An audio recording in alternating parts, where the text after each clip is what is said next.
Bonjour tout le monde et bienvenue à cet épisode du spécial du gérant. Je m'appelle Marc Boilard et mon invité est Michel Grenier. C'est le podcast où on parle de la business derrière l'humour, les médias et plus encore. Et le voici, Michel Grenier. D'abord, Michel, bonjour et bienvenue au spécial du gérant. Salut Marc. C'est hot parce que il va y avoir des gérants, des producteurs, des gens de la business autant que des humoristes. Et puis je suis content parce que tu es mon deuxième invité. Alors je sais pas dans quelle ordre ça va passer, mais peu importe. Peu importe. Et je trouvais ça important parce que on te connaît beaucoup dans le domaine du podcast à cause de Mike et autres. T'es quelqu'un dans ce circuit-là. Ouais, qui est connu avec une bonne notoriété. Et évidemment, de par la nature du métier, on parle souvent des clients qu'on représente, des artistes avec qui on travaille, je sais, l'ayant fait. Mais moi, c'est toi que je veux entendre. Savoir, t'as commencé où? Après ça, les défis qu'il y a eu, les occasions, etc. Je sais que t'as même une porte ouverte qui est un peu récent à l'idée d'avoir quelqu'un d'autre, de signer un nouvel artiste avec ton fameux T-shirt « Signe-moi Mike », Michel. Signe-moi Michel. C'est très drôle. Mais commençons par ton surnom. Tu sais que mon premier métier est surnommiste. J'ai entendu parler, ça se parle beaucoup. Dans mon podcast Angle-Mort, je l'ai enfin dit publiquement. Donc, c'est Michel et Vinaigre. J'adore. Voilà, au début, j'ai fait ça y est, il va me snobber. Non.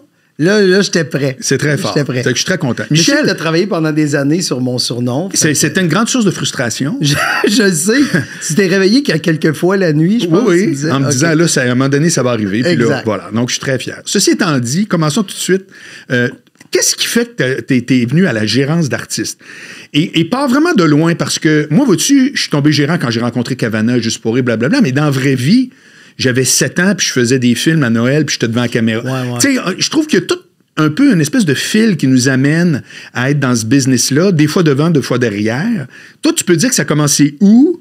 Le moment où tu as fait, c'est là que j'ai commencé à faire, dans le fond, du showbiz. Mais je te dirais que jusqu'en secondaire 2, j'étais quelqu'un de très, très timide. On dirait que secondaire 3, pour moi, tout a explosé. Fait que je commençais plus à me mélanger avec les gens, tout ça. J'ai même rêvé en secondaire 5 d'aller étudier en radio. Je voulais être en radio, moi. Ah. C'est le métier. Je voulais être derrière le micro, mais caché. Okay.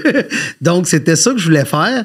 Et de fil en aiguille, ça a fait que j'ai pas été accepté en radio. Et en même temps, mon frère plus jeune, mon frère Daniel, partait un groupe à Victoriaville qui s'appelait les Chicken Swell. Et ils ont décidé de faire un spectacle le 6 juin 1990. Et à ce moment-là, ils m'ont demandé de monter sur scène avec eux. Donc, j'étais un des Chicken Swell, mais adjacent. Fait que eux autres, ils écrivaient les sketchs, puis moi, s'il y avait besoin d'un personnage, je faisais Sonia Benezra, ça n'a aucun sens. Pour vrai? Oui, pour vrai. Mais comment ça, c'est que tu te souviens de la date? Qu'est-ce qui est arrivé ce jour-là pour que ça te marque? C'est parce que c'était pour payer une limousine pour aller au bal des finissants. Fait que, quand tu sais la première journée, c'est pour ça que je m'en rappelle, parce que c'était le spectacle, ça coûtait 3 piastres pour venir, puis 2 piastres en pré-vente. Puis, c'est qu'on a encore l'affiche de ce moment-là. Pour faire de la promotion, je me rappelle, j'avais été dans la cafétéria de la Polyvalente, imiter les New Kids on the Block, parce qu'ils étaient 5, fait qu'on était moi puis les 4 chicks, puis on chantait Step by Step, puis toute l'école s'était rassemblée autour. Puis là, on dansait, puis on disait n'importe quoi avec, notre boombox, puis c'était ça. Puis j'étais avec une salopette. Ça n'avait aucun sens. Ça a du sens pour le moment. Pour le moment, ça avait du sens. Fait qu'on a fait ça. Puis de fil en aiguille, les Chicken Swell, après ça a continué. Puis on rentrait à l'école de l'humour en 94-95. Et cette année-là, à l'école de l'humour, c'était quand même une bonne année. Martin Matt, Mike Ward, Laurent Paquin, Martin Périsolo. Plein de personnes étaient là. Guylaine Gay. Fait que c'était une grosse année à l'école de l'humour. Et c'est là que j'ai rencontré les artistes. Et moi, au début, mon but dans la vie, parce que j'étais DJ longtemps. Ah oui? Ah oui, j'étais DJ longtemps. J'ai fait des compétitions de DJ. Oui, mais j'ai fait des compétitions. J'étais craqué, là. Moi, j'étais DJ à Victo. Et je voulais faire le son pour les artistes, entre autres. J'avais une soirée à Victoriaville, c'est drôle. Je pense que je t'ai jamais compté ça, puis ça a rapport à toi. C'est, à Victoriaville, j'étais DJ au Christophe. Que je connais. Que tu connais. Pourquoi? Parce que on avait des soirées d'humour. Et notre animateur qui a duré 3 semaines parce que c'était une catastrophe, pas à cause de lui, à cause que le monde n'avait aucun respect, là, c'est François Morancy. Et moi, comme je connaissais... Je travaillais-tu avec? Je ne sais pas. C'est pas clair, là. C'était François Morancy en 92, 93, dans ce coin-là. Fraîchement sorti de l'école. Puis je sais que Jean-Michel Anctil, lui, il avait arrêté de venir parce qu'il allait à l'école de l'humour. Dans ce temps-là, l'école de l'humour, il aimait pas ça. C'est avant moi, même. C'était avant toi. Ouais. Fait qu'il faisait son Maxime, son personnage. Oui. Puis là, c'était à cette époque-là. Puis moi, je me disais... Je connais François Morancy. Quand je vais arriver à Montréal, il va me dire « Toi, t'es mon soundman, toi, parce que je faisais déjà le son pour les Chicken Swell. » Puis on dirait que c'était très compliqué à cette époque-là, parce que, tu sais, comme juste faire le son avec les Chicken Swell, toutes les cues sonores, c'était sur cassette qu'on les faisait. Ouais. Mais moi, je faisais ça par cassette, puis ça avait aucun sens. Tu sais, aujourd'hui, faire du son pour les chicks, c'est facile. Là. Tu sais, tu payes sur Spacebar, puis ça roule, puis ça y va. Puis tu peux même... lancer l'éclairage en même temps. Moi, dans le temps, c'était des cassettes. Puis je la reculais trop, tu sais, avec le stylo, puis tu recules, tu places. Fait que moi, j'ai fait le son pour les Chicken Swell. Fait que c'est comme ça que ça a commencé. Puis qu'est-ce qui fait que tu t'es dit, hey, gérant d'artiste? Parce que moi, je vais te compter. Je suis arrivé à Juste pour rire de Québec. J'avais organisé des spectacles où j'avais rencontré Jean-Michel et François. Puis j'étais coordonnateur au lundi Juste pour rire puis aux auditions Juste pour rire. Puis quand les lundis Juste pour rire étaient dans le temps au Café Campus dans le coin d'NDG, là, près de l'Université de Montréal, j'ai rencontré Cavana. Moi, j'étais comme un peu le... Tu sais, c'était moi qui s'occupais, c'était ma soirée, si tu veux. Mais j'étais employé à Juste pour rire. Puis Anthony, il dit « Hey, t'es drôle, je cliquais au bout avec lui. » Puis j'ai commencé par écrire des jokes. Puis là, il fait « Hey, moi, j'ai pas de gérant, c'est-à-dire que j'ai un contrat Juste pour rire, j'ai pas de gérant. » Puis je savais pas c'était quoi, moi, le gérant. Puis un jour, j'ai fait « OK. » Puis, tu sais, c'est vraiment arrivé...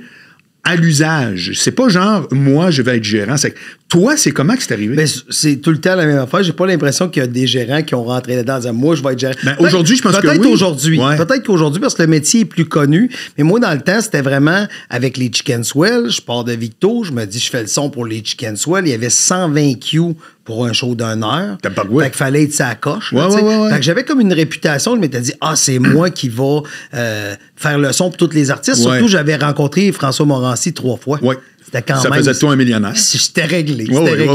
Fait que je me disais, je vais aller... Mais je me rendais pas compte que ces gars-là ou ces femmes-là qui étaient en humour à ce moment-là, comme les Ions, tout ça, il y avait déjà toute leur équipe technique. Ouais. Fait que moi, avec les Chicken Swell, on cherchait un gérant. Fait que j'allais... Quand tu dis « on », à titre de leur ami... Point barre? À titre de soundman. J'étais un grand soundman. Oui, mais tu dis à leur ami parce que, en plus. Ben, il y a un, c'est mon frère. Ben, c'est ça. Fait qu'on cherchait un gérant, puis on était voir plusieurs boîtes de gérance, puis ils nous ont toutes revirées pour différentes raisons, les plus loufoques les unes que les autres. Pour vrai? Oui. Pourquoi loufoque? Mais pas me dire que c'est évident de prendre un groupe avec un déguisé en banane, puis bon. Ouais.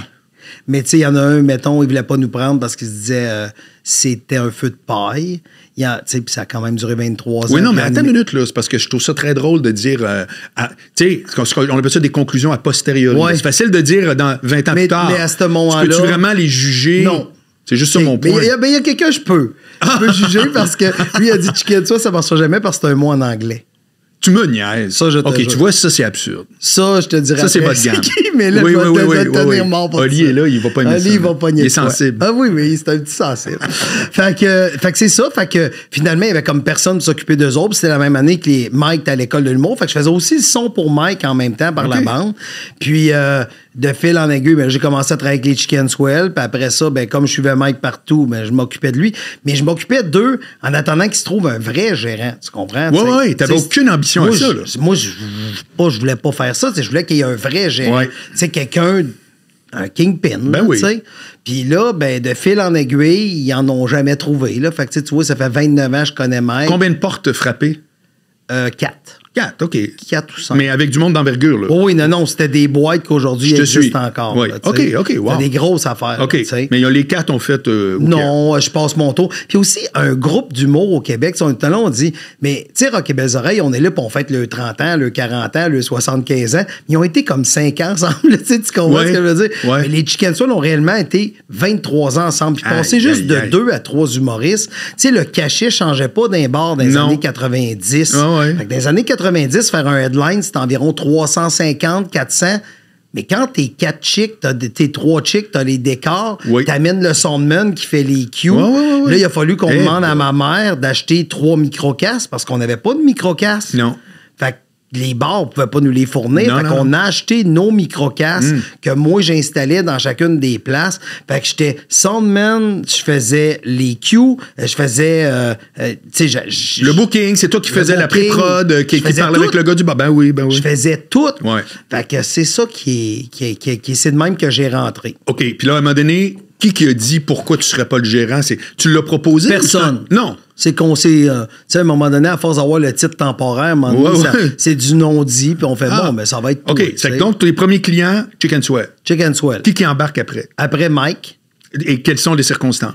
Ben, j'étais son soundman, je le suivais partout, puis il s'est retrouvé sans gérant, puis il a dit, Michel, veux-tu t'occuper de moi? Puis ça n'a jamais dérougi? Jamais. Moi, je m'occupe de Mike, ça fait très longtemps. Puis là, aujourd'hui, c'est qui tes clients? Aujourd'hui, en date d'aujourd'hui, je m'occupe de Pierre-Yves Desmarais, Mike, Daniel Grenier. OK. Puis là, parce que c'est intéressant, nous autres, on va faire le tour. Là, j'ai des questions. Je veux savoir c'est quoi les bonnes décisions que tu as prises, c'est quoi les décisions que tu as prises, mais que le monde disait fais pas ça. Il y a plein d'affaires que je veux qu'on jase dans l'heure, mais ce qui m'intéresse énormément, c'est que pour la première fois depuis que je te connais, il y a une espèce de place de libre. Là. Oui. Parce que tu as toujours été pas mal sold out. Exact. Toi, tu roules à 4 clients. Toujours 4-5 clients. Bon, c'est ça. Puis là, tout à coup, là, j'entends 3 noms, pas 4. Oui. Ça fait que ça va être quoi ton... Ben, de un, es-tu intéressé à un 4e? Oui, je suis intéressé à un 4e. OK. Je vais regarder, mais je ne signerai pas avec n'importe qui pour signer avec quelqu'un. Alors là, ça me fascine. Parce que toi, ça fait 20 quelques années que tu vois aller cette business-là. Oui. OK, tu as vu les... On pourrait dire 30, mais on va dire... Bon, ben alors, tant mieux. Exact. Donc, tu as vu les mêmes années que moi, c'est-à-dire 90... 90, 2000. Voilà. Donc, tu as vu le passage de une page dans la presse remplie un Saint-Denis avec Daniel Lemire, Dixit François Roson. Exact. Tu as vu la période, une publicité, Martin Matt, Honda, Loblaws avec Louis-José égale une carrière. Parce que c'est vrai que ça a été des propulseurs incroyables. Musique Plus. Musique Plus incroyable. Tu as vu l'arrivée d'Internet, etc. Donc, c'est quoi les critères que tu regardes pour ton prochain artiste qui, théoriquement, ne sont pas les mêmes... Tu vois ce que je veux dire? C'est autre chose. Ben oui. C'est carrément autre chose. C'est pour ça que ça m'intéresse, c'est que dans ta vision de qui tu cherches, je trouve qu'il y a une vision de c'est quoi le business aujourd'hui?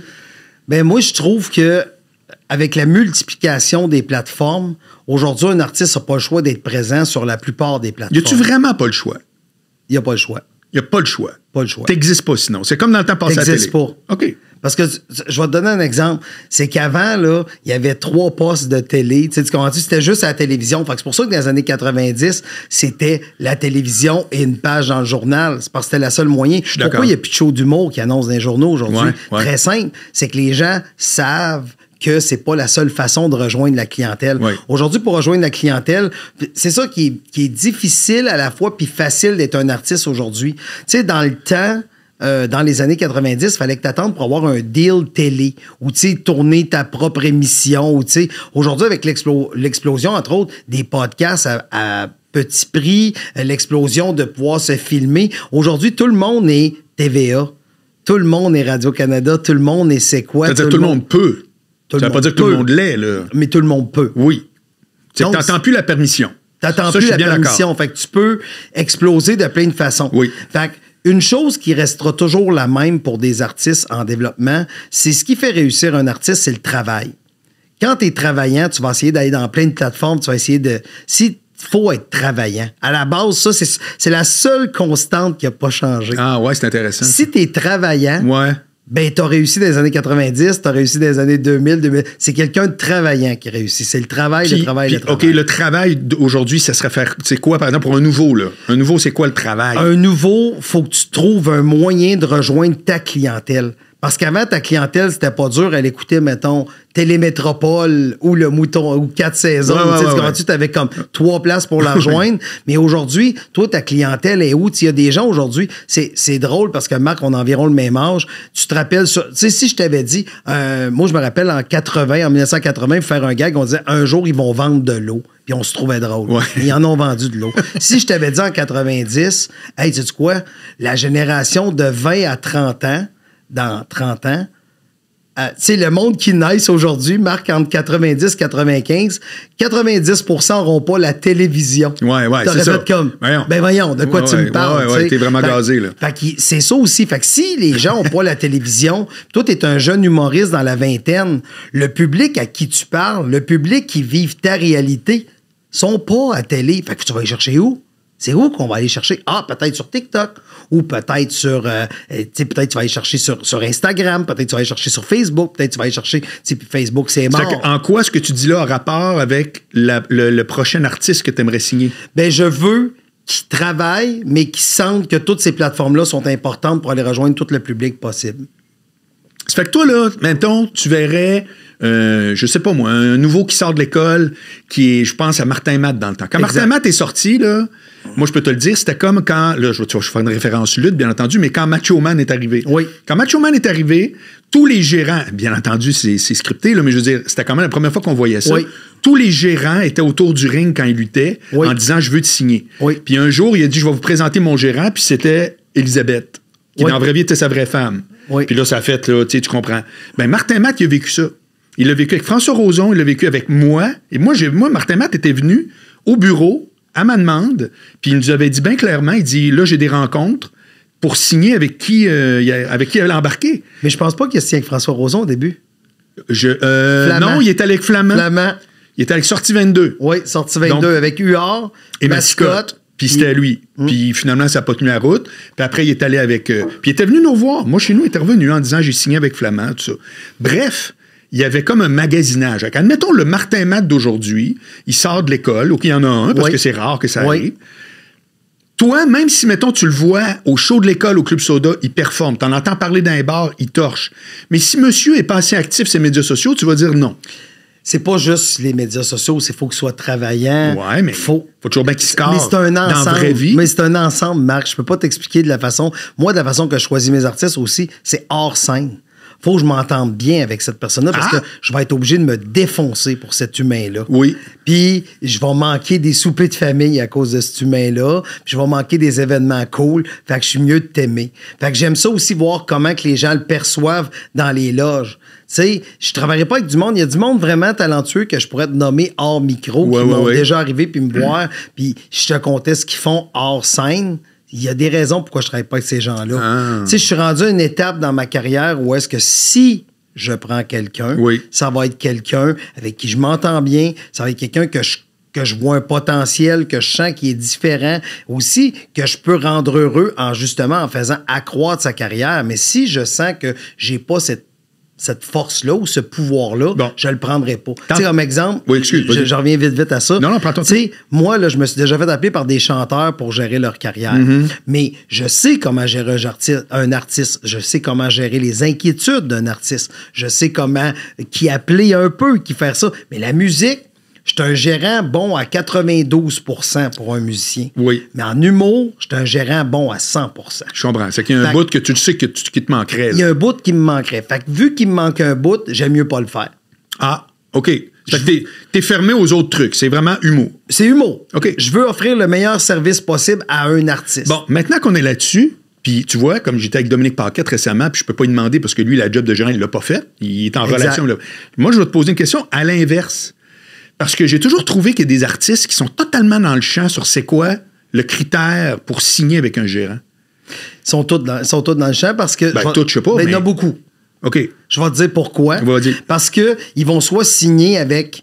Ils veulent juste signer avec quelqu'un. Tu sais, quand tu es à l'école de l'humour, là, ils voient les gérants qui tournent autour, puis ils s'en parlent à l'école. « Hey, toi, t'as-tu un offre? Hey, moi, j'ai un offre. Hey, c'est comme là, juste en disant aujourd'hui qu'il y a une place de libre pour moi, je vais recevoir des appels. OK. C'est ça, sûr et certain. Michel, on va prendre ce que tu dis, mais à l'inverse. C'est-à-dire, là, à date, puis tu n'as pas fini sur ce sujet-là, c'est quoi tes critères? Comment tu penses que... C'est quoi l'intérêt que tu aurais avec un artiste, etc., puis en quoi ça changeait avec avant? Donc, c'est intéressant. Mais tout de suite, je me demande, qu'est-ce que tu dis à un humoriste qui, lui, cherche à signer avec un gérant, et de un, puis deuxièmement, as-tu l'impression que c'est ça qu'ils font quand c'est des jeunes? Et regardes-tu la bonne affaire ou bien ce qu'ils veulent? C'est « moi, je suis bien chum avec. » J'entends ça tout le temps, je trouve ça zéro. Là. Je vais te dire que ce que je ressens, je suis pas dans, mais je ressens de la part que les shows de l'école de l'humour, souvent, je remarque que les jeunes ont hâte d'être signés. Ils aiment ça savoir qui tourne autour de qui. Je vais te donner un exemple. Mettons, si tu es un artiste de première année à l'école de l'humour ou tu es en début de deuxième année puis tu as une boîte de gérance ou deux qui te tournent déjà autour, attends. Parce qu'à la fin de ta deuxième année, tu vas en avoir 4, tu vas pouvoir choisir. Oui. Mais souvent, l'artiste, on dirait qu'il est plus fasciné par moi, je suis déjà signé. Ouais. Il est mieux être signé avec, je sais pas, moi, Paul Poitras, qu'attendre puis peut-être avoir une boîte plus sérieuse. Fait que c'est ce que je ressens. Je te suis. Il y a comme à l'école de l'humour, parce que veux pas, ça qui est bizarre, c'est tous des passionnés de la même affaire, mais ils sont comme en compétition. T'sais, à l'école de l'humour, on se fera pas de cachette, il y en a qui vivent de l'humour, il y en a plein, mais vraiment qui réussissent à signer avec quelqu'un sur 15 élèves par année, ou sont peut-être 12, des années 13, peu importe. C'est un 2, 3, peut-être 4 personnes. Ouais. Ça veut dire que, mais tout le monde a le même but. C'est signer avec quelqu'un puis développer là-dedans. C'est pas vrai que tu payes si cher l'école de l'humour pour pas acquérir des connaissances, mais pour pas non plus payer ton école à un moment donné avec ça. C'est pour ça que je te dirais que les artistes, ils pourraient être plus patients. Okay. Surtout si tu as déjà un offre, mais on dirait que, je sais pas si c'est qu'ils ont hâte de le dire à leurs compatriotes à l'école ou je sais pas. Puis aussi, il y a des artistes qui sont des late bloomers, tu sais, que ça prend du temps. Des fois, il y en a que le carcan de l'école était trop serré, fait que tu remarques qu'un peu après l'école, ils sont meilleurs. Mais je vais te rajouter de quoi, man, que je vis à plein d'égards. C'est l'ego, non pas des artistes, mais l'ego des producteurs. Mario Jean est le premier de l'histoire dans le temps quand, juste pour rire, à la fin de l'école, il y en a 4, les 4 meilleurs partaient faire la tournée juste pour rire. Mario Jean est le seul qui a dit, OK, mais présente-moi un contrat, c'est quoi tes conditions?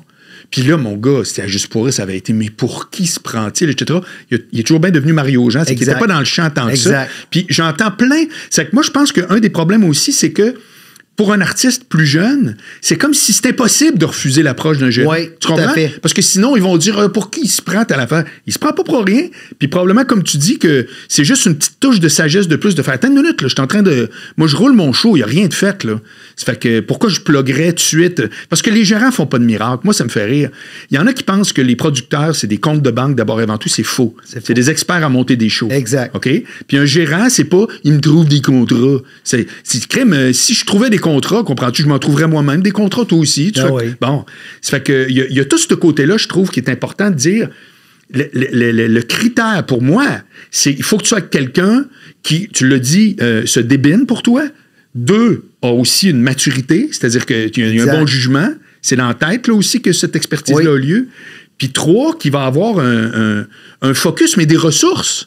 Si tu fais juste dire, il pense à moi 24 heures sur 24, dans son 2,5, là, il arrive quoi, tu penses? À un moment donné, ça prend un gérant qui a un minimum. Ou, comme disait Guillaume Lepage avec Jacques Primo, où vous montez ensemble, comme tu as commencé avec Mike. Ouais, avec Mike. Vous avez fait des erreurs en disant, voilà, c'est de même. Moi, quand j'ai fait sous-écoute avec Morancy, on riait en crime comme on a commencé au début. On a baragouiné, mon gars, une prod qui a duré 2 ans. Hein? Exact. Qui a duré 2 ans, mais avec les moyens du bord. Mais exact. Fait que c'est un autre conseil que j'aurais donné à des jeunes artistes. T'sais, si t'es pas sur le bord de signer avec un gérant, là, je considère que tu devrais dire, hey, sais-tu quoi? On signe pour 6 mois ensemble. On se rassoit dans 6 mois. Aujourd'hui, on est telle date. Dans 6 mois, on se revoit, voir si ça travaille bien, si on travaille bien ensemble. Mais ça, ils sont gênés un peu de faire ça. Puis on dirait, comme tu disais, il y a des gens qui ont le goût de sauter tout de suite sa première offre. Oui. Tu sais, fait que ça veut pas dire que parce que tu considères que je suis un bon gérant, ça veut pas dire que je suis le bon gérant pour toi. Exact. Puis c'est ça, là. Ça dépend de ce que tu as le goût de faire. Tu sais, moi, il y a déjà un artiste que je vais encore taire le nom, mais qui avait dit je peux pas signer avec toi parce que t'es pas capable de développer des artistes grand public. Ah bon? Parce que je suis pas capable de faire ça. Mais je trouve ça bien plus dur de faire vivre Mike Ward avec de l'humour très niché que faire vivre, mettons, Pierre-Yves Roy Desmarais. Oui, c'est ça, qui est au 10-30 puis ça torche. Là. Exact. Oui, je comprends. OK, côté relève, je trouve ça intéressant. Maintenant, j'aimerais savoir, toi, dans ta carrière, y a-tu des moments où tu t'es, entre guillemets, pogné avec tes artistes, dans le sens que, pas pogné, puis finalement, ça marche plus, ciao, bye, mais où est-ce que tu as l'impression qu'il fallait que tu te battes pour que les choses arrivent, puis que l'artiste avec qui tu travailles fait non, je vais pas le faire, puis toi, tu disais oui, il faut que tu le fasses. Y a-tu des exemples de même où habituellement, tu as eu une communauté d'esprit tout le temps, puis vous voyez la même affaire? Mais c'est souvent, c'est ça qui est bizarre, c'est qu'il y a une différence entre le résultat final puis la discussion. Ouais. Je t'explique. C'est que si, mettons un exemple, j'ai une discussion, moi je dis je suis pas d'accord, lui il me dit qu'il est d'accord, vice-versa, bien, à force de jaser, un moment donné, après 2-3 jours de décantage, on vient à une réponse de communauté. Mais il y en a eu des 2-3 jours de décantage. Tout à fait. Non, mais le monde ne le sait pas, ça. Mais c'est pas vrai que c'est une discussion raccroche et réglée. Non, c'est pas ça. Exact. Il y a tout le temps du décantage. Tu sais, comme, tu vois, Mike, tu sais, quand on était en plein milieu quand on était en plein milieu, justement, de toutes l'espèce de dossier de cours et tout ça, Mike avait dit, Christy Michel, je reçois tellement de haine de partout, puis le compte de banque, ça revolait, là, parce que c'était beaucoup, beaucoup d'argent. Et là, il a dit, je ferai un GoFundMe. Puis j'ai dit, non, tu peux pas faire un GoFundMe parce que les gens... Puis Mike, il l'a fait pareil, puis... ça a été flop total. Flop total, dans le sens que oui, il a ramassé des sous, on l'a tout ordonné maintenant en société. Ouais. Mais c'est parce que les gens, les humains qui nous écoutent présentement, quand ils voient quelqu'un à la télévision, on pense tous que nos vedettes sont millionnaires. Ouais. Fait que les gens comprenaient pas que quelqu'un de millionnaire demande. Il a juste à prendre son compte chèque, là. Ben oui, il n'y a pas de stress. Lui, là, tu sais, Julius Gray, 400 000, on peut payer ça comme ça. Il n'y en a pas de problème. Mais il y en avait des problèmes parce qu'en même temps, Mike faisait une dépression à ce moment-là. Puis là, il disait, Michel, tu me trouves juste assez de contrats pour payer ma maison, mon épicerie. Fait que moi, ce que je faisais, c'est que dans le mois, il y avait 3 semaines que Mike était chez eux à Downey, puis à magasiner les cordes et les toasters. Là, puis il y avait 1 semaine, il travaillait pour payer ses affaires. Fait que c'est ça que lui, cette idée-là, à ce moment-là, lui a paru bonne, même si j'ai dit que c'était une mauvaise idée. Mais aujourd'hui, Mike, il le reconnaît, c'était pas une bonne idée, mais à un moment donné, t'es confus, puis il y a d'autres gestes, comme l'arrivée du podcast de Sous-Écoute. Moi, quand Mike m'a dit, on fait ça, je fais OK! Mais moi, j'embarque dans les idées de mes artistes et je dis, oui, on le fait. Hey, on ferait, tu sais, comme quand Mike m'a dit, on fait le Centre Bell avec Sous-Écoute. Je fais OK! Mais tu sais, j'ai pas fait comme, mais voyons. On va y penser. Non, il n'y a pas d'on va y penser. J'ai pogné le téléphone, j'ai appelé, j'ai dit, comment ça coûte? Tu sais, puis j'ai loué, tu sais, on a loué le Centre Bell avec l'aide de Juste pour rire. Une charge Juste pour rire, t'es là dans ce dossier-là. Puis c'est ça, je te dis, faut que tu aies des bons partenaires. Mais avec mes artistes, quand ils me disent une idée, j'aime la pousser jusqu'au bout de l'idée. Tu sais, comme là, mon frère Daniel, il a une idée pour un podcast. Puis on va le faire. On va faire l'idée. Fait que c'est ça. On verra, là. On verra après si ça marche. Exactement. Oui, je comprends. Maintenant, revenons parce que personne n'est au courant de comment toi, tu as vécu l'affaire avec Jérémy Gabriel. Mais c'est sûr que... Au fil des années, là, comment tu as vécu ça, toi? Parce que t'es la porte à côté, là. Mais moi, j'étais pas la porte à côté, j'étais la porte d'entrée. Je suis pas la porte à côté, je suis la porte d'entrée. Il y a une différence parce que quand tu vas sur le site de Mike Ward pour le traiter de con, puis il devrait se pendre, c'est mon courriel. OK. Quand tu veux l'appeler pour l'insulter, c'est mon téléphone. OK. Puis ça a été pas 3 fois, là. Non, ça a été devant mon fils, ça a été des menaces de mort, ça a été... moi, je me rappelle un soir, tu allais faire un choix quelque part, moi puis Mike, puis ils nous ont dit qu'ils allaient tuer Mike et son gérant. Fait qu'il a fallu arriver à des heures différentes, il a fallu se stationner à des heures différentes, détecteur de métal aux portes. Puis moi, dans la soirée, tu sais, je fais de la photo, j'ai pas le droit de ressortir de mon auto parce que je peux me faire tirer. Fait que, tu sais, c'est des affaires de même qu'on vit pour de l'or, là, tu sais. Fait qu'il y a quelque chose d'assez intense. Puis je te dirais que ma dépression, tu sais, je veux pas utiliser le terme dépression, OK? Je n'utiliserai pas ça, mais le bout que je me suis senti down, on dirait que c'était un retardement avec Mike. Tu sais, Mike, ça a été du jour au lendemain parce que, tu sais, veux pas, Mike fait de l'humour. Quand tu fais de l'humour, quand tu es dans l'humour, quand tu veux faire rire, c'est pour te faire du bien. Tu sais, moi, aujourd'hui, si je réussis à te faire rire, je fais « j'ai fait du bien. » Exact. Jean-François Mercier disait c'est une drogue très puissante de faire rire. Fait qu'on veut faire rire les gens. Fait que c'était ça que Mike voulait, dans le fond. Puis là, il a choisi une personnalité publique. Ça s'est adonné que ça a créé tout un débat dans la société que je considère qui était nécessaire, tu sais. Mais c'était tellement dur d'être en cours pour expliquer un gag que tu avais fait il y a 10 ans. C'était quelque chose, c'était beaucoup de coups. Puis ça, vraiment aussi, c'était de voir au niveau de la société à quel point ça a comme scindé, c'était polarisant ce dossier-là. Fait que c'était de recevoir aussi des menaces, puis des gens mal renseignés. Puis j'ai vu le pire des humains pendant cette période-là. Puis ça me faisait... C'est dur faut que tu supportes quelqu'un, mais en même temps... tu reçois toute la haine que cette personne-là lit pas parce que c'est toi qui la reçois. OK, c'est que toi, tu filtrais même aussi beaucoup. Je filtrais pas, je disais pas. C'est ça, je veux dire. J'étais même pas un fil, j'étais un condom. Ouais. je laissais rien passer. Ouais. Fait que... 99,8, je le laissais pas comme passer. Un condom, c'est comme pas 100%. Comme un condom, je pense à 100%. Ouais, OK. Fait que j'étais un condom, j'étais pas un fil. OK. Puis c'est quelque chose que tu as vécu pour la première fois? Il n'y a personne qui vit ça. Non, mais oui, du hate, ça peut arriver, mais à ce niveau-là, il n'y avait rien d'équivalent. Il n'y a rien d'équivalent. Donc, tu n'étais pas préparé à ça particulièrement? Non, des menaces de mort, des textes. Moi, en plus, ce qui est le pire, c'est comme le dossier est devenu mondial. Je recevais de la haine de Boston, de New York. Je recevais des téléphones de l'Angleterre. Je recevais des high five des pays plus... parce qu'il y a beaucoup de gens qui reprenaient ça en Inde, en Russie. En Russie, ils disaient, regardez votre pays, le Canada de liberté, qui est fantastique, comment ils traitent une blague. Fait qu'ils s'en servaient pour faire de la propagande, comme de quoi on laissait pas de liberté ici. Fait que, tu sais, ça a été... Fait que je recevais vraiment des menaces de partout sur la terre. OK. Parce que ça a été médiatisé partout. Je comprends. Fait que, tu sais, je recevais, mettons, San Francisco. Puis ça, c'est une affaire qui est drôle. C'est qu'au Québec, la haine allait à Mike, mais quand c'était les États-Unis qui m'appelaient, ils disaient, c'était la haine allait à moi. Ah ouais, hein? C'était... T'as pas honte de représenter quelqu'un qui rit des ans. Fait que c'était moi le trou de cul. OK. Fait que si je voyais Boston ou New York ou...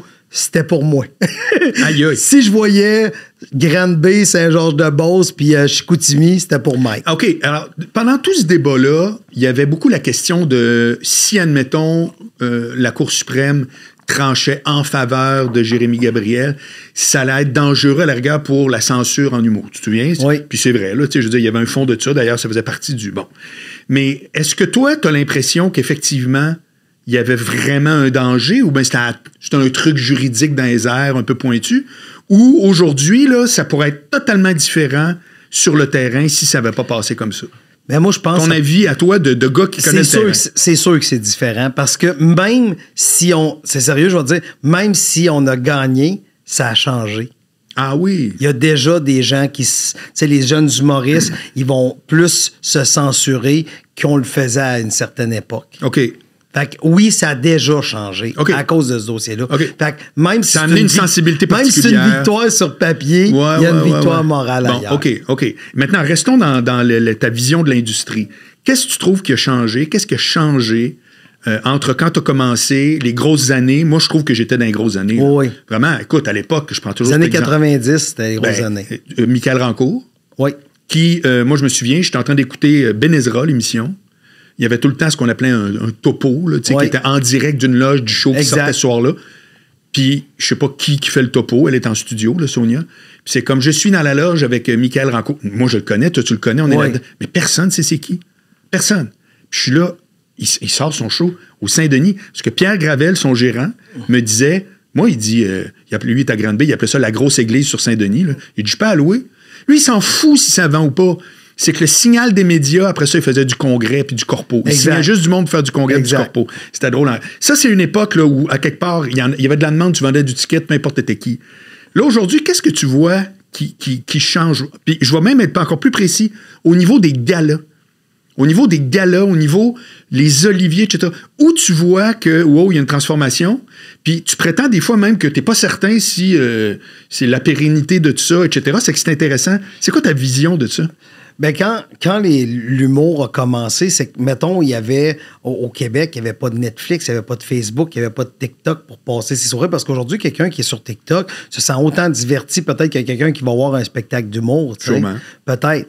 Et dans les années 90, mettons qu'on vendait 3 millions de billets par année pour l'humour. C'est un exemple que je te donne. Mais la tarte est encore 3 millions aujourd'hui, mais il y a beaucoup plus d'artistes. Ça fait que, tu sais, des ventes de billets, on parle à le record de tous les temps, qui est Jean-Michel Anctil, avec 576 000 billets vendus, exact. Avec 700 plus représentations, on verra plus jamais ça. Tu sais, fait que même le 400 000 que Martin Matt a atteint avec Condamné à l'excellence, on n'a pas revu ça des années 2010 à 2020, le 400 000, puis je t'annonce qu'on le reverra pas en 2020 et 2030. Oui. Fait que la transition de l'humour, c'est qu'aussi au niveau du loisir, au niveau des voyages, au niveau, tu sais, tout ça un peu propulsé par les réseaux sociaux. T'as-tu remarqué, tous les amis qu'on a sont tout le temps en voyage ou dans un spa. Ça coûte de quoi, des spas puis des voyages? Puis hey, t'as-tu vu sur Netflix? Ben, ça vient de coûter de quoi?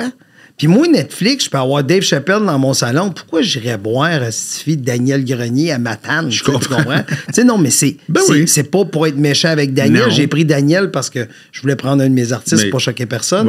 Mais c'est vraiment le fait. Puis encore là, tu vois, quand tu disais c'est quoi la censure que ça a apporté, Mike, on parlait auparavant, je viens de nommer un des miens pour pas choquer personne. Parce que si j'avais nommé au hasard, qui va aller voir, mettons, on parlait tantôt de Mario Jean qui a vendu 350 000 billets de la même tournée. Je te dirais, qui va aller voir Mario Jean à Chicoutimi? Le monde ferait Michel, il aime pas Mario. C'est pas que j'aime pas Mario, je donne un exemple ici, y a-tu moyen? Fait que là, c'est pour ça que je prends les miens. Fait que c'est pour ça que ça a créé ça.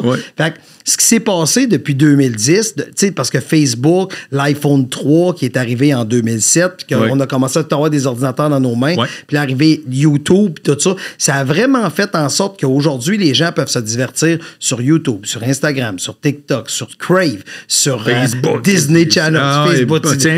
La radio, la télé sont encore là. Le cinéma, des écrans plus grands, des sièges qui branlent. Tu sais, t'es un gros fan de cinéma. Fait que ça a fait en sorte que moi, une fois que j'ai payé mon Top Gun, puis j'ai payé mon Netflix, puis j'ai payé mon Crave, je l'ai-tu encore l'argent pour aller voir un spectacle d'humour? Fait que cette année, je vais aller voir quoi? Fait que ça a fait qu'il y a moins de gens, de moins en moins de gens. Aussi, au niveau des galas, je pense que ça a eu son époque. T'sais, moi, je me rappelle de les grosses années, on parlait des années 90, mais t'avais encore...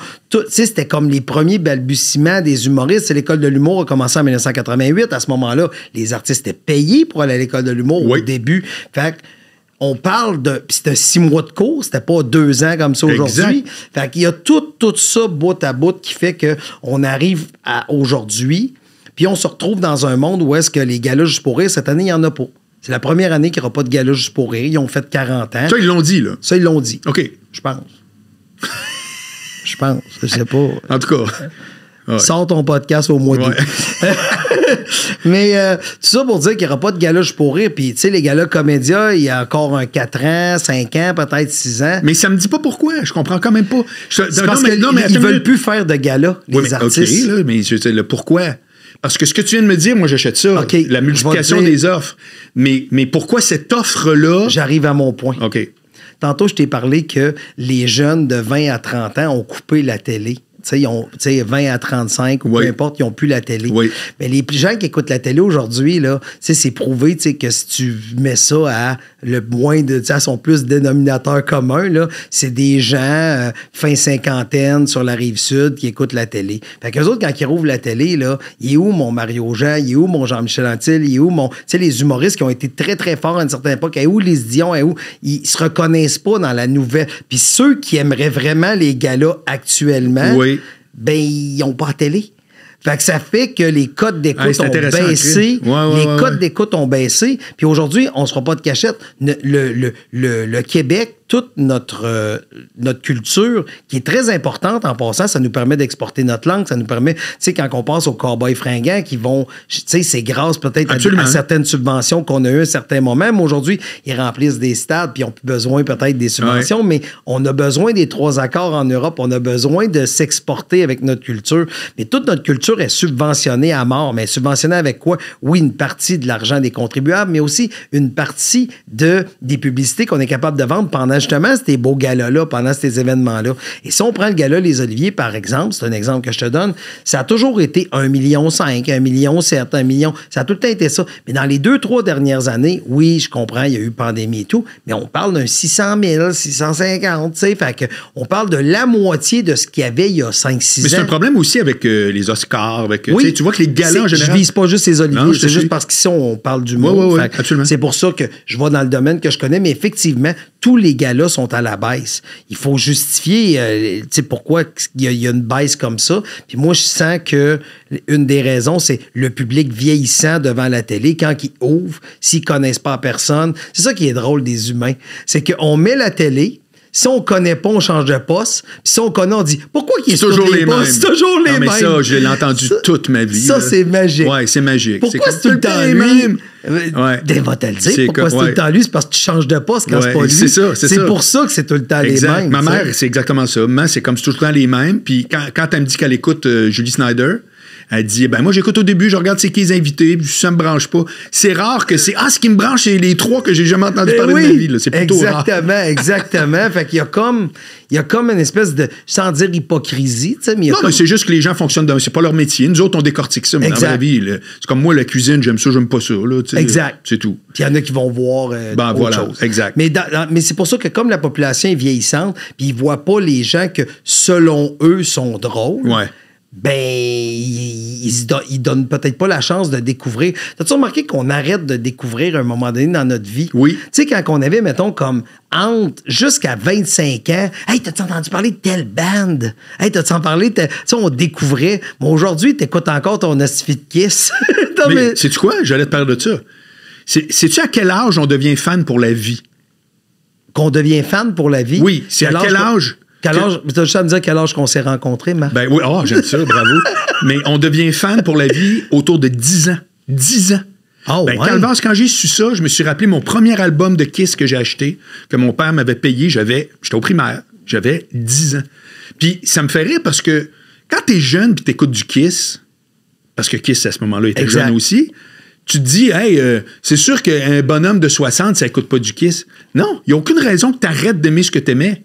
C'est ça. Comprends-tu? C'est que la découverte, comme tu dis, c'est une affaire de jeune.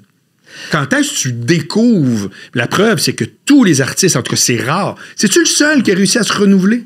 Que vraiment, il y en a 2 qui me viennent en tête. Mike Ward, puis ça, je me souviens du moment. Il y a quelques années de ça, il faisait son avant-dernier show. Pas le dernier show, mais l'autre avant. Okay. Il était à Salle Albert-Rousseau, puis moi, j'étais à Québec pour la radio ce soir-là, je m'en souviens. Puis là, je vais voir Mike. Puis j'arrive là, puis il demande, qui ici écoute sous-écoute? Je pense que c'était Preach qui faisait sa première partie. Puis il dit, qui ici sous-écoute? Tout le monde applaudit. J'ai fait, man, trouve-moi-en du monde qui approche 50 ans. Puis c'était toute une crowd de cégep université. Oui, exact. Faut le faire. Tu sais qui l'autre? François Morancy. Avec discussion avec mes parents. Ouais. Personne ne se rend compte du tour de force. Moi, je sais, c'est mon chum, on va super ensemble, là. Puis c'est un ado de 15 ans qui vient le voir pour un autographe. Puis, man, trouve-moi-en d'autres, là. Ouais. Tous les autres vieillissent avec leur crowd. Va voir McLeod, c'est qui est dans sa salle. Va voir Jean-Michel, c'est qui est dans sa salle. Moi, j'ai toujours remarqué que les artistes ont soit leur public de leur âge en montant ou leur âge en descendant. C'est sûr que c'est payant, c'est l'autre bout de verre en bas. Exact. Là, mais c'est difficile, c'est rare ceux qui ont cette espèce d'antenne-là. Là, fait que c'est très vrai ce que tu dis. Je veux t'amener aussi sur un autre truc, par rapport plus à toi personnellement. C'est quoi ton plus grand coup en carrière? La fois là, où tu peux dire, ça, moi, c'est où je suis le plus fier, c'est j'ai fait ça, puis mon artiste, il est arrivé ça, puis j'ai tout baragouiné ça, ou j'ai dit oui quand tout le monde me disait de dire non. C'est quoi ton plus gros coup? Ben, c'est sûr que c'est dur d'oublier le Centre Bell, là. Tu sais, closer un Centre Bell, mais le remplir, là, je sais pas si tu sais, mais l'émotion que t'as. Ben, je sais pas, j'étais là. Puis cette année, je le ris. Tu sais, le crowd, comment ça criait. Ça n'a aucun sens. Moi, j'étais derrière Mike, là. J'étais dans l'espèce de passage, là. Puis je te jure, c'est rare, j'ai des frissons dans ma vie, là. Mm-hmm. Mais c'est de faire atterrir cet avion-là qui est parti d'une discussion à Québec semi-chaud d'ail. Puis moi, avec de la confiance de je sais pas you, qui appelle le Centre Bell, qui dit « Vous allez me louer votre salle? » Puis là, ils disent « OK, ben là, on va mettre un rideau, puis ça va être 5 000. » Non, 360. Là, en fait... Ben là, de quoi tu parles? Ça va être quoi un podcast? Je me rappelle du meeting qu'on a eu avec le directeur technique du Centre Bell. J'ai demandé, t'as-tu 3 micros SM58? Tu sais, il venait de sortir. Il fait les shows des CDC. Il venait de sortir des 53 pieds la veille. Je pense que c'était Céline Dion. On avait 18-53 pieds. Oui, moi, t'as-tu 3 SM58? Fait qu'il y a comme quelque chose de fier. Puis aussi, c'est bizarre que tu dis ça parce que, tu sais, en tant que gérant, je pense qu'à la fin de ma carrière, je vais me rendre compte des bons coups au moment que je les ai faits. Mais je vais te donner juste un exemple. Cette année, je retourne au Centre Bell avec Pierre-Yves, OK? Et là, il y a un artiste que je croise au bordel qui me dit « T'as rendu compte? Tes artistes, eux autres, l'ont fait une fois, mais toi, dans la même année, ou presque, tu vas avoir fait 2 fois le Centre Bell. » Là, j'ai fait « Crime, je devrais être fier de ça. » Mais tu sais, tu comprends, c'est juste que... Tu sais, puis il y a même un gérant qui t'aime voir, puis il a dit « Je suis tellement jaloux de ce que tu es en train de vivre. » Tu sais, mais pas une jalousie. Non, c'est comme... Je t'envie. Oui. Pas la jalousie, l'envie. Ouais, mais c'est il a vrai. dit « J'envie, Michel, qu'est-ce que tu es en train de faire. » Tu sais, il dit... Puis à ta minute, là, c'est quelqu'un qui a accompli plein d'affaires, mais il n'a jamais fait ça, tu comprends?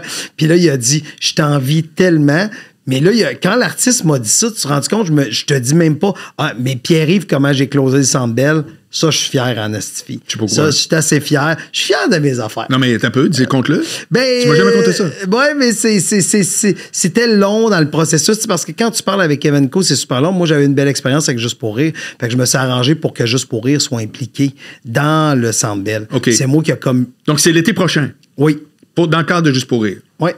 Puis tu l'as initié toi-même, de A à Z. Tu t'es pas fait approcher rien. T'as fait go, on va là. Ben, on a parti avec Pierre-Yves. Pierre-Yves, c'était l'idée de finir sa tournée là-bas. Puis là, après ça, tu sais qu'un gérant, sa job, c'est d'essayer de faire atterrir toutes les avions, toutes les balles. C'est ça ta job. T'es un porteur de ballon. Non, mais plus que ça, je pense. En tout cas, ça dépend. Peut-être qu'on travaillait pas pareil, mais moi, je disais tout le temps, moi, ma job, toi, ta job, c'est de livrer aujourd'hui, mais moi, c'est déjà, je suis rendu demain. Ouais. Producteur, il est rendu à produire le show, là. Exact. Mais moi, je suis tout le temps rendu demain. C'est quoi demain? On fait quoi demain? C'est quoi l'autre affaire? Tout le temps. Moi, je voyais ça de même, tu sais. Exact. Fait qu'il faut toujours être capable de voir. C'est ça que tu fais. Exact.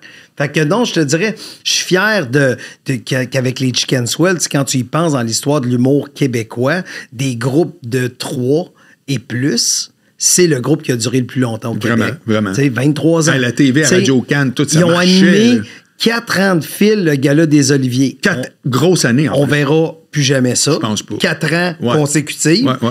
On verra plus ça. Tu sais, aller jouer avec Mike Asfi tu sais, j'étais allé jouer à Abu Dhabi, j'étais allé à Dubaï, je suis allé jouer en Suisse, je suis allé en Irlande, je suis allé jouer avec Mike en Angleterre, je suis allé en Belgique, je suis allé à Amsterdam, je suis allé à Haïti, je suis allé... c'est malade, hein? Tu sais, avec Mike, on était fait une tournée en Chine, j'étais pas là. J'étais allé jouer pour les Forces armées canadiennes. J'étais allé à New York, j'ai tellement fait d'affaires grâce à mon milieu. Tu sais, tout ce que j'ai fait, c'est sous-écoute. C'est peut-être une des raisons pourquoi on se parle aujourd'hui. Ben oui. C'est Mike... Il a popularisé le mot Patreon qui fait en sorte qu'aujourd'hui, tous les podcasts disent « Hey, vous pourriez venir sur mon Patreon? Ouais. » Ben, si c'était pas de Mike, c'est ça. Fait que, tu sais, la Cour suprême, tu sais, de gagner en Cour suprême, tu sais, d'avoir un artiste qui va être cité dans 100 ans à grandeur du Canada dans des dossiers de liberté d'expression. Quand on parle de liberté d'expression, c'est autant caricaturiste qu'auteur, que journaliste. Fait que ça n'a pas juste touché, tu sais, les gens pensaient que c'est Mike. Mais non, c'est pas juste Mike, c'est que ça représente, c'est plus grand que lui. Oui. Fait que, tu sais, je pense qu'à la fin de ma carrière, quand je vais tout remémorer tous ces moments-là, je suis fier de tout, tu sais. Mais je suis fier aussi d'avoir, tu sais, une réputation, ça prend des années à bâtir, puis ça prend 30 secondes à détruire, tu sais. Puis je veux juste essayer d'avoir bonne réputation pour toute ma vie. Puis c'est quoi ta plus grosse gaffe? Ta vraie, là. Compte-moi pas comme en entrevue, je suis perfectionniste. Là. Ta vraie gaffe, une gaffe que tu fais comme une chance, ça n'a pas viré mal, mais là-dessus, je l'ai échappé. Et Colin, une vraie gaffe. Parce que je pensais plus à me demander sur c'est quoi je trouve qu'il me manque en tant que gérant. Ben, ça peut être ça aussi. Ben, moi, ce que... Pas ce qui te manque, ça, mais qu'est-ce que tu trouves tough? Qu'est-ce que tu trouves tough ou qui te manque? T'as le droit, qu'est-ce que je trouve tough? C'est que... Puis c'est l'humain, c'est ce qui fait la force de l'humain, pourquoi qu'on vit aujourd'hui, c'est toujours sa force d'adaptation, la capacité de l'adaptation. Puis qu'est-ce qui est difficile, c'est que toujours s'en aller en s'adaptant. Puis toi, dans ton cas, à toi, Marc, c'est que tu as fait les études pour être avocat, tu sais, une certaine période de ta vie. Ben oui. Moi, je trouve que ça, j'aimerais ça être un avocat. Ah oui? Tu sais, non, mais je te dis T'aurais aimé avoir... j'aimerais avoir plus d'outils dans mon coffre. OK, je comprends. Parce que mon outil le plus fort, que j'ai aucune gêne à dire, je suis le meilleur vendeur. Ça, sérieusement. C'est toi, là. C'est moi. OK. Tu sais, mettons, avec Martin Deshaies, on vend tu sais, présentement, on vend des porte-paroles pour Daniel, Philippe Laprise ensemble. Là. Ces meetings-là, c'est que moi qui parle. C'est moi qui fais monter les enchères. OK. C'est moi qui dirige la balle. Là, OK. Pour la vente, je suis là. OK. Ça, je suis là. Parfait. Ça, je suis confiant.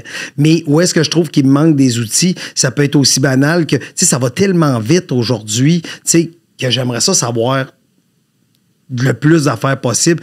On dirait que je trouve que je prends pas assez le temps de me renseigner. Fait que ça, je trouve que c'est vraiment une faiblesse pour moi de pas assez m'instruire sur différents sujets connexes à l'humour. Mais toi, quand je t'ai connu, le reproche que je te faisais, je t'en ai parlé, c'est que je trouvais que tu étais trop sur le terrain. Je suis encore sur le terrain. Ouais, mais pas trop, parce que tu peux plus. C'est que t'as pas le choix.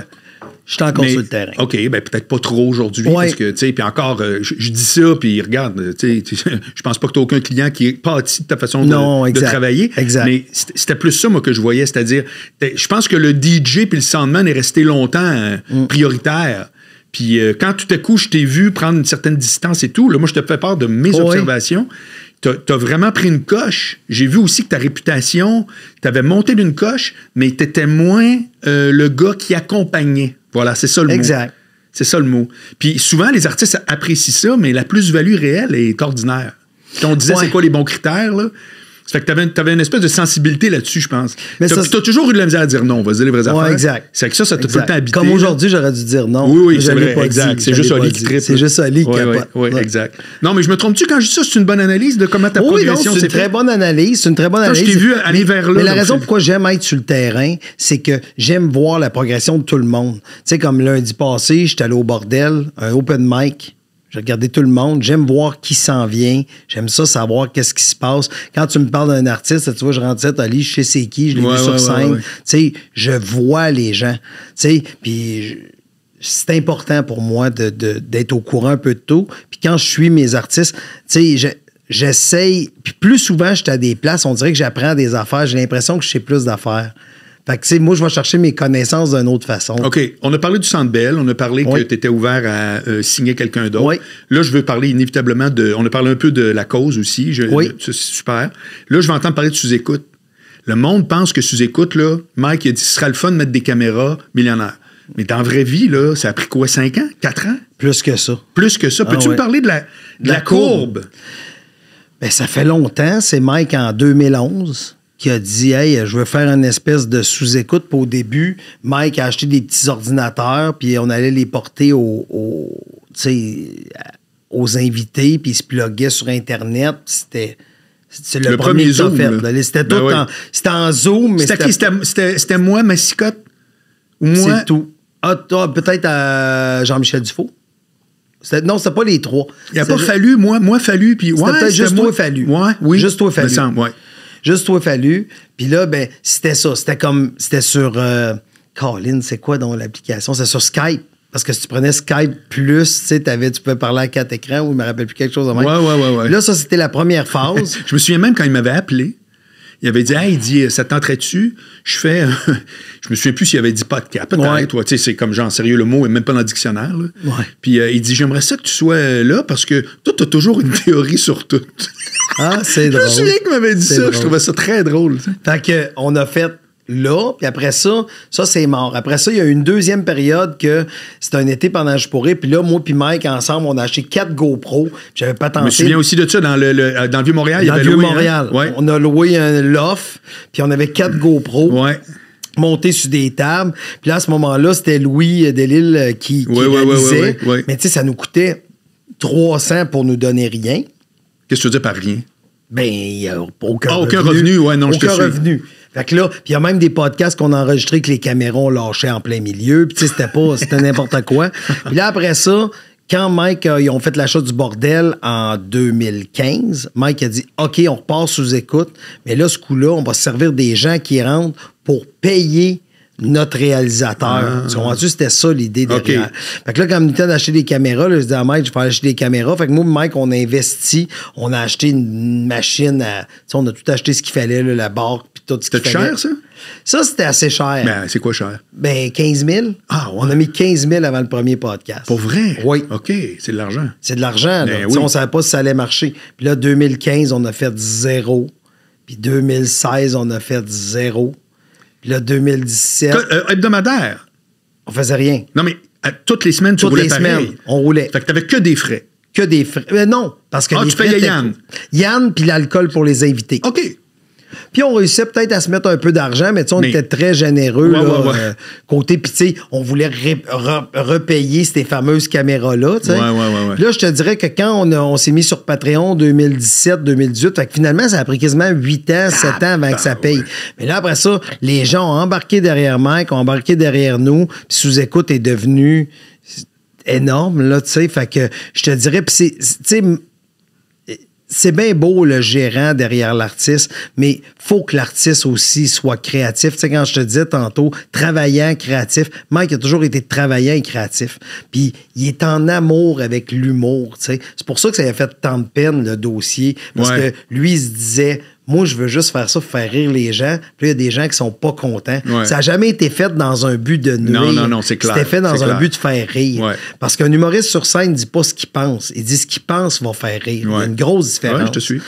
Mais ça, les gens, on dirait qu'ils ne le catchent pas.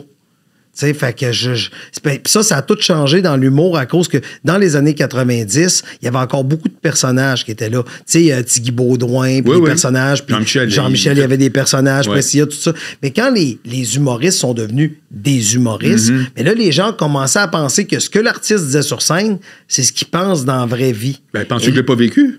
Ouais. Toi, tu l'as vécu un peu. Mais c'est ça, la joke. C'est en plein ça. C'est que là, les gens pensaient vraiment... Tu sais, comme toi... Jean-François Mercier au Bye Bye, qui s'était marqué le gros cave, mais pas de perruque. Ouais. Yves Boisvert de la presse le lendemain, c'est hors de lui. C'est marqué le gros cave. Ouais. C'est pas assez. S'il n'y a pas de perruque, c'est toi.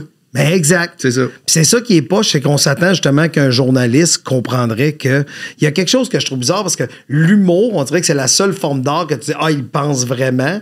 Mais si je vois Transformer, je vais pas m'acheter une Camaro jaune en disant comment ça qu'elle se transforme. Il y a où le bouton pour Bumblebee? Je sais. Tu sais, il y a comme quelque chose. Il y a personne qui se dit Claude Legault dans la vraie vie c'est une police. Je l'ai vu. Non. C'est une police. Alors peut-être qu'il y a un sideline d'acteur, mais je l'ai vu, il était bien en police. Personne. Ouais. C'est ça. Il y a personne qui se dit ça, mais en même temps, il y a du monde qui envoie du linge à Marie-Lamontagne dans Unité 9 à Radio-Canada. Oui, ben il y a toutes sortes de clientèles. Il y a toutes sortes de clientèles, effectivement. Comme une des bonnes que j'ai entendues dans les dernières années, c'est que tu connais, vu que tu es un amateur de films, tu as été voir sûrement Black Panther. Okay? Ben oui. Tu sais qu'une des destinations voyage qui a été beaucoup demandée dans les dernières années, c'est le Wakanda. Pour vrai? Oui. Dans la vraie vie? Oui. Genre, il rentre dans l'agence de voyage et il dit, ça a l'air beau, le Wakanda. OK, j'aimerais ça y aller. Pourrais-tu aller au Wakanda? Mais j'ai de la misère à croire ça. Non. Ouais. Oui, okay, non. Fort. Je te dis pas que c'est 50... la musulmanie. Ouais, où vivent les musulmans. Mais ça n'a pas de sens, cette affaire-là, tu sais. Mais je te dis, tout ça pour dire que c'est ça, l'humour, vu qu'il n'y a plus de personnages, les gens pensent vraiment que c'est ce que la personne pense. Fait que ça s'en va où, tu penses? Moi, je pense qu'au niveau des galas, je pense qu'il va en avoir de... Tu sais, je te parle des galas... Les galas, regarde, le cinéma. Le gala Les Oliviers. Les Oliviers, les codes d'écoute, c'est tough. C'est tough. Moi, je pense que ça va... Qu'est-ce qu'il y a? 5 minutes, OK. Moi, je pense que les galas, dans un futur proche, ça va arrêter parce que c'est tellement dur de juger de l'art. Tu sais, puis je sens que ça choque du monde avec les années. Je sens qu'il y a eu des personnes qui peuvent être un peu à fleur de peau suite à certaines décisions, tu sais. Il y a certaines personnes... Parce que, veux pas, mettons qu'on dit, on fait une course. On part, toi puis moi, le premier qui touche au mur. C'est pas dur de trouver le gagnant. C'est le premier qui touche au mur. C'est pas plus clair que ça. Mais Mario Jean est plus drôle que Jean-Michel Anctil. Non, je comprends. Ben, pour toi, peut-être que oui, mais peut-être pour moi, c'est non. Oui, mais ça a quand même toujours été le propre d'un gala. C'est-à-dire, il y a un pardon, il y a un gagnant. Les Jeux olympiques... Oui, mais les Jeux olympiques, on peut le prouver. Tu peux pas prouver que... Non, mais cette problématique-là existe depuis toujours, c'est ça que je veux dire. Aujourd'hui, elle n'est pas nécessairement nouvelle. Je pense que ta théorie que la clientèle visée a plus accès tant que ça à la plateforme, ça, c'est intéressant. Oui. Que c'est comme l'humour, parce que, je veux dire, la jeune génération d'humoristes est quand même extraordinairement forte. Oui. Moi, j'en fais encore un peu des bars. Plus fort que dans... les humoristes les plus forts sont aujourd'hui. Je pense qu'ils sont forts. Non, vraiment. Tu sais, c'est sûr que là, le monde va dire, ouais, mais il y a des exceptions, puis il y a du monde qui ont... Je comprends, là. C'est parce qu'il y a tout le temps quelqu'un pour te ramener à ta place avec une exception. Tu sais, quand tu dis, c'est dur réussir en tant qu'humoriste à l'extérieur de Montréal. Mettons, je fais cette affirmation-là. Quelqu'un qui va dire, mais P.A. méthode. Ouais, voilà. OK, bon, mais je comprends, là, bravo, là, t'as ton exemple. Ben, c'est comme quelqu'un qui me dit, moi, je veux faire de l'humour trash, Mike Ward. OK, c'est qui l'autre? Ouais. Non, mais je te parle, il y en a... c'est qui l'autre qui vit de ça, pour vrai, là, l'humour trash? Non, moi, c'est qui l'autre? Il est où? Non, mais sérieux. T'sais. C'est ça. Ça fait qu'OK, ben écoute... Mais Scott, il y a beaucoup de choses qu'on pourrait jaser, Mac. Mais moi, ce que je réalise, c'est que c'est parce que le spécial du gérant, c'est 1 heure, parce que je trouve des podcasts de 2h30, il y en a quand même pas mal. 1 heure, il y a eu du jus à mort, je suis super content, mais je sais déjà que je vais te réinviter dans pas long. parce que il y avait encore full jus. Sérieux, Michel, je suis très, très, très content. C'est exactement ça que je voulais qu'on aborde. Parfait. Oli, es-tu d'accord avec moi? J'ai tout aimé. Il y avait du jus, hein? Il y avait du jus. Franchement, merci, Michel. Ben, plaisir. Puis on se revoit donc la semaine prochaine. Soyez, mesdames, messieurs.